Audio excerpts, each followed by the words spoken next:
ఈ కాయతో మనం స్టార్టింగ్ నుంచి ఎండ్ వరకు ఏ ఒక్కటి కూడా వేస్ట్ చేయకుండా కంప్లీట్గా యూటిలైజ్ చేసుకోవచ్చు అనమాట. అదేంటో మీరు ఇప్పటి వరకు గెస్ట్ చేసే ఉంటారు. తాటికాయ అండి.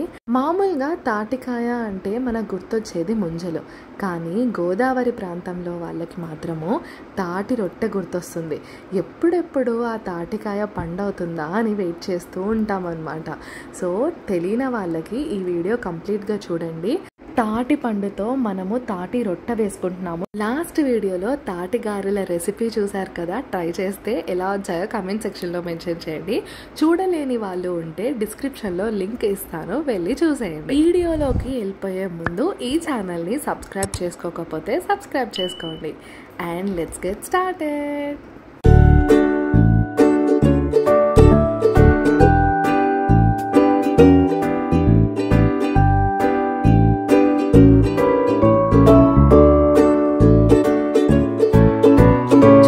కదా, ఇది తాటి పండు అనమాట. దీన్ని బాగా కింద గట్టిగా కొడితే లూజ్ అవుతుంది. అప్పుడు మనకి ఈజీగా సెపరేట్ చేసుకోవడానికి వీలవుతుంది. ఫస్ట్ స్టెప్ ఏంటంటే ఇలా పైన పెచ్చు ఉంటుంది కదా, అదంతా నీట్గా తీసేసేయాలి. తీసేసి ఒకసారి బాగా క్లీన్ చేసుకోవాలి. చుట్టూరు మట్టి ఏమన్నా ఉంటే అదంతా నీట్గా తీసేసేయాలన్నమాట. ఇప్పుడు మధ్యలో మనకి పెంకులాగా ఉంటుంది, అది కూడా తీసేసి పక్కన పెట్టేసి ఇప్పుడు ఈ తాటి పండుని తీసుకొని నేలకేసి గట్టిగా బాదాలి.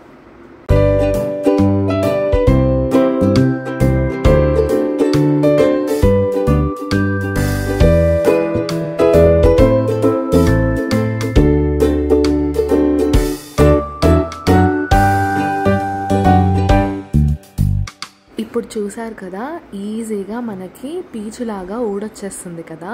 దీని లోపలే మనకి టెంకలు ఉంటాయి.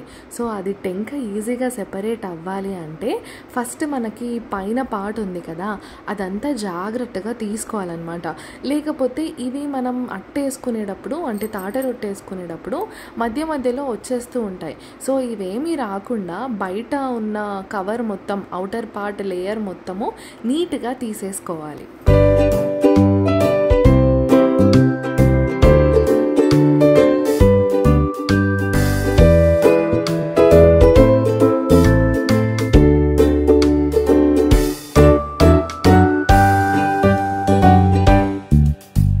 చూసారు కదా, ఆల్మోస్ట్ తీసేసానండి నీట్గా.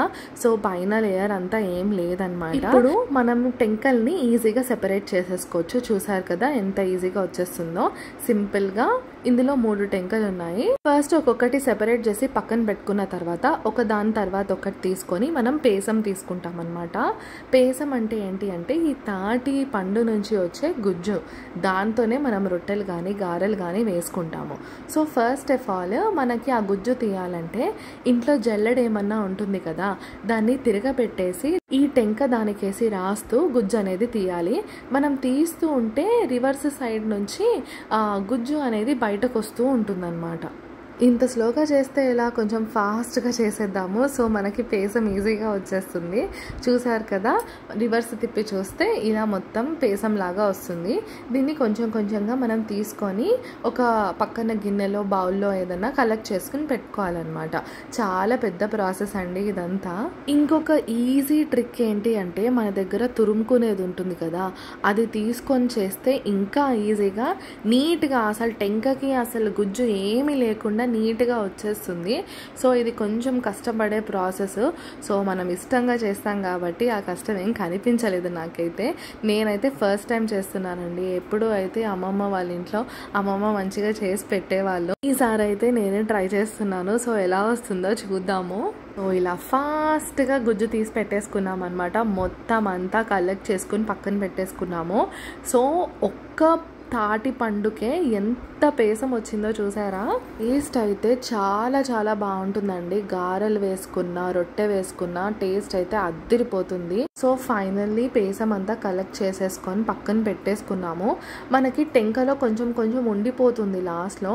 సో అది కూడా వదలకుండా నీట్గా పేసం అంతా తీసేసి టెంకలు అలా పక్కన పెట్టేసుకోవాలి. ఆ టెంకలు పడేయకూడదు. దాంతో మనం ఏం చేస్తామో లాస్ట్కి చూపిస్తాను. చెప్పాను కదా, ఈ తాటి పండులో ప్రతి ఒక్క పార్ట్ ఏదో ఒక వెరైటీ అనమాట. ఏ పార్ట్ వేస్ట్గా పోయేలాగా లేదనమాట. సో మనం జాగ్రత్తగా అన్ని టెంకల్కి పేసం తీసేసుకొని పక్కన పెట్టేసుకున్నాము. ఇప్పుడు దీన్ని మెల్లగా ఒక బౌల్లోకి ట్రాన్స్ఫర్ చేసేసుకుంటున్నాము. చూసారు కదా, వచ్చిన దాన్నంతా ఒక గిన్నెలో ట్రాన్స్ఫర్ చేసేసుకుంటున్నాము. ఎందుకంటే దీని పలంగానే మనం రొట్టె వేసుకోము, దీంట్లో ఇంకా మనం చాలా కలపాల్సి ఉంటుంది. అవన్నీ ఎంత కలపాలి, ఎలా కలపాలి అవి కూడా డీటెయిల్డ్గా చెప్తాను, జాగ్రత్తగా చూడండి. చూసారా, మన తాటి పేసం రెడీ అయిపోయిందండి. ఈ టెంకలు ఉన్నాయి కదా, వీటిని ఎక్కడ పడేయకుండా జాగ్రత్తగా పక్కన పెట్టండి. ఎక్కువ ఓపెన్ ఎయిర్లో పెడితే దీని చుట్టూ పురుగులు అవి పడతాయి. సో దూరంగా క్లోజ్డ్ కంటైనర్లో చేసి పెట్టండి. ఇప్పుడు మనం తీసి పెట్టుకున్న తాటి పేసంలో ఒక 1 కప్ కొబ్బరి తురుము కలుపుకోవాలి, బాగా మిక్స్ చేసుకోవాలి. తర్వాత దీంట్లో ఒక 2 కప్స్ బాంబే రవ్వ కలుపుకోవాలన్నమాట, సూజీ అంటారు కదా. సో 2 కప్స్ కలుపుకోవాలి. సో మనకి రొట్టె నిలబడడానికి కన్సిస్టెన్సీ వస్తుంది. రవ్వ కూడా వేసుకొని బాగా మిక్స్ చేసుకున్న తర్వాత దీంట్లో 2 కప్పుల బెల్లం వేసుకోవాలి. సో బాగా బెల్లం అది కొట్టి దాంట్లో కలుపుకుంటున్నానండి. ముక్కలు ఏమీ లేకుండా నీట్గా కలిపేసుకొని రెడీగా పెట్టేసుకున్న తర్వాత స్టవ్ వెలిగించి ప్యాన్ పెట్టి ఒక 3 స్పూన్స్ ఆయిల్ వేసేసి నీట్గా చుట్టూ తిప్పేసి మనకి రెడీ చేసుకున్నాం కదా మిక్స్చర్ అంతా, దాన్ని నీట్గా సర్దేసి పెట్టాలన్నమాట, ఒక కేక్ లాగా. ఇది మనం ఇప్పుడు తాటి కేక్ చేసుకుంటున్నట్టు, తాటి రొట్టె. సో తాటి కేక్ లాగా మొత్తం స్ప్రెడ్ చేసి నీట్గా ఈవెన్గా పెట్టేసేయాలండి. సిమ్లో పెట్టాలి, స్పీడ్ పెట్టేస్తే కిందంతా మాడిపోతుంది అనమాట. సో మనం పైన కూడా ఆయిల్ వేసేసుకొని నీట్గా మనం సిమ్లో పెట్టి వేగేంత వరకు ఉంచాలి. ఇప్పుడు దీని మీద మూత పెట్టేసి కవర్ చేసేయాలన్నమాట. ఒక 10-15 మినిట్స్ పడుతుందండి వేగడానికి. తర్వాత సెకండ్ సైడ్ తిప్పేసి మళ్ళీ వేగనివ్వాలి. 2 సైడ్లు బాగా వేగిపోయిన తర్వాత తాటి రొట్టె రెడీ అయిపోతుంది. సో మనం ఇలా కట్ చేసుకొని సర్వ్ చేసేసుకోవచ్చు. టేస్ట్ అయితే చాలా చాలా బాగుంటుంది, హెల్త్కి కూడా చాలా మంచిది. సో ఇది అయిపోయింది కదా, ఇందాక మనం టెంకల్ పక్కన పెట్టుకున్నాం కదా, ఆ టెంకల్ని మనం ఇప్పుడు పాతి పెడుతున్నాం అనమాట. పాతి పెట్టేస్తే అంటే మనము 3 టెంకలు ఉన్నాయి కదా, 3 టెంకలు ఒకే దగ్గర వేసేసి మట్టిని కుప్పలాగా వేసేసేయాలన్నమాట. వేసి దాని మీద నీళ్ళు వేసామనుకోండి, కొన్ని రోజుల తర్వాత తేగలు వస్తాయి. ఆ తేగలే మనం కాల్చుకొని ఉడకపెట్టుకొని తింటూ ఉంటాం కదా ఇష్టంగా, అవే ఈ తాటికాయ నుంచే వస్తాయి అన్నమాట. ఈ టెంకల్ని పాతి పెడితే తేగలు అవుతాయి. ఆ తేగలే తర్వాత తాటి చెట్లు అవుతాయి అన్నమాట. సో ఇలా ఒక కంప్లీట్ ఫ్రూట్ని స్టార్టింగ్ నుంచి ఎండింగ్ వరకు ఏ వేస్టేజ్ లేకుండా చాలా హెల్తీగా మనకి ఉపయోగపడుతుందండి. సో మీరు ఈ ప్రాసెస్ని చేయడం అస్సలు మర్చిపోకండి. మీరు ఈ రెసిపీని ట్రై చేసి ఎలా వచ్చిందో కమెంట్ సెక్షన్లో మెన్షన్ చేయండి. ఇలాంటి అమేజింగ్ కంటెంట్ ఇంకా వస్తూనే ఉంటుంది ఈ ఛానల్కి సబ్స్క్రైబ్ చేసుకోవడం మర్చిపోకండి.